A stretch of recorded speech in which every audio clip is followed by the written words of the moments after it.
حسبي ربي جل الله ما في قلبي غير الله. وہ آج کا مولوی نہیں، وہ پیر نہیں ہے، وہ کوئی محدث نہیں، وہ شیخ وقت نہیں ہے، وہ ملک کا سیاست دان نہیں کہ آپ جب زبان کھولیں گے تو آپ کھولتے چلے جائیں، بلکہ یہاں تو آپ کے ایمان کی حد ہے. اگر آپ زبان کھولیں گے آپ کا ایمان برباد ہو جائے گا، اس لیے کہ وہاں پیرا اللہ اور اس کا رسول دے چکا ہے کہ ان کے بارے میں تمہیں بولنے کی کوئی اجازت نہیں ہے. ابھی جمعے کا خطبہ آپ سنیں گے، دوسرے خطبے میں یہ فرمان رسول ہے، اللہ اللہ فی اصحابی. اے مسلمانوں، اللہ سے ڈر کے رہنا، اللہ سے ڈرتے رہنا میرے صحابہ کے مسئلے میں. لا تتخذوہم من بعدی غرضا. آج تو میں موجود ہوں، کوئی صحابہ کے بارے میں بولے میں خود اس کی زبان کو روک لیتا ہوں، لیکن کل میں دنیا سے چلا جاؤں ان کو لوارث مت سمجھنا.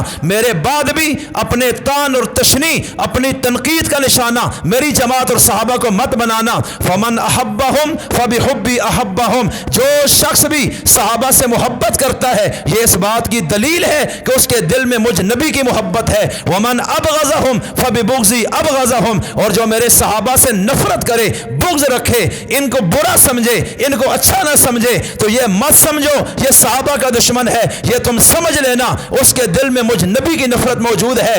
اس لیے ساری جماعت صحابہ کامیاب ہے یا ناکام ہے؟ زور سے بولیں.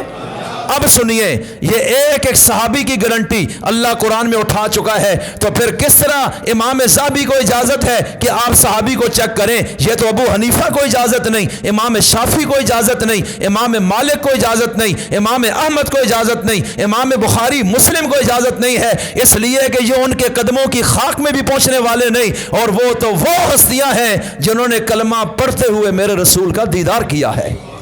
اللہ کہتے ہیں ان کو کون مل سکتا ہے؟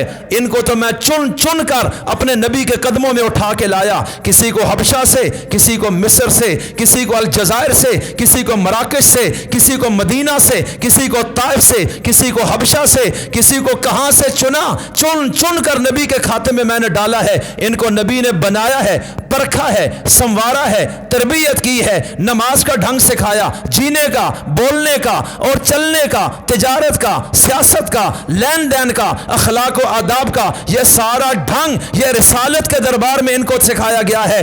اس لیے ان پر اعتراض یہ نبی کی تربیت پہ اعتراض ہوگا کہ یہ تو چلے گئے، مال بھی دیا، جان بھی دی، ہجرت بھی دی، تلواریں بھی کھائیں، نیزے بھی سہ گئے، پیٹ پہ پتھر بھی باندھے، اور پھر بھی اگر یہ کامیاب نہیں ہوئے تو یہ نعوذ باللہ رسول اللہ کی تربیت صحیح نہیں تھی. ورنہ انہوں نے تو سب کو سامنے رکھ دیا تھا. ان میں اخلاص نہ ہوتا یہ میدان بدر میں کیوں جاتے، عہد میں کیوں جاتے، لاشیں کیوں اٹھتی، قربانیاں کیوں دیتے، ہزاروں میل کا سفر کر کے دشمن کے دانت میدان جہاد میں کیوں کھٹے کرتے؟ اس لیے یہ صحیح تھے. اور پھر بھی اگر ان کا ایمان خراب ہے، ان میں پھر بھی جھوٹ ہے، ان میں پھر بھی تقوی نہیں ہے، ان میں پھر بھی بے حیائی ہے، ان میں پھر بھی شرک ہے، ان میں پھر بھی دو نمبری ہے، تو پھر یہ نعوذ باللہ اعتراض نبی پر اٹھے گا کہ آپ کی تربیت صحیح نہیں ہو سکی، آپ استاذ کامل نہیں ہیں، آپ رسول صادق نہیں ہیں، آپ کی تربیت میں نقص رہ گیا تھا. اس لیے فرمایا ان سے محبت مجھ نبی سے محبت کی دلیل، ان سے نفرت مجھ رسول سے نفرت کی دلیل ہے. اور فرمایا میں ان کا گارنٹیڈ ہوں کہ کوئی شخص ان کے خلاف قلم نہ اٹھائے، زبان نہ کھولے، تنقید نہ کرے. اس لیے میں عرض کرنا چاہتا ہوں اہل سنت والجماعت نبیوں کو معصوم سمجھتے ہیں، اصحاب رسول کو محفوظ سمجھتے ہیں. اس لیے آج جب نبی پہ ہٹ ہو مسلمان دنیا میں کھڑا ہو جاتا ہے، اور جب صحابی پہ ہٹ ہو مسلمان پھر کھڑا ہو جاتا ہے کہ اس کو کس نے اجازت دی ہے؟ اس لیے کہ وہ قرآنی شخصیات ہیں. کون سی شخصیات ہیں؟ وہ اللہ نے قرآن میں ان کو گارنٹی دی ہے کہ یہ سچے ہیں. اولئک هم الصادقون، یہ قرآن کریم کی آیت ہے، آپ خود ترجمہ کریں. اللہ کہتا ہے یہ سارے سچے ہیں. اب آئیے پارہ نمبر 24 میں، والذی جاء بالصدق وصدق بھی، اللہ کہتا ہے نبی سچ لے کر آیا اور ان لوگوں نے اس سچ کو سچ کہہ دیا اور سچ کو سچ مان لیا. اولئک هم المتقون، یہ سارے پرہیزگار اور تقوی والے ہیں. اولئک هم الراشدون، یہ رشد و ہدایت کے مینارے ہیں. اولئک هم الفائزون، یہ سارے کامیاب ہو گئے ہیں. کلم وعد اللہ الحسنى، ان سب سے اللہ نے جنت کا وعدہ خود کیا ہے. رضی اللہ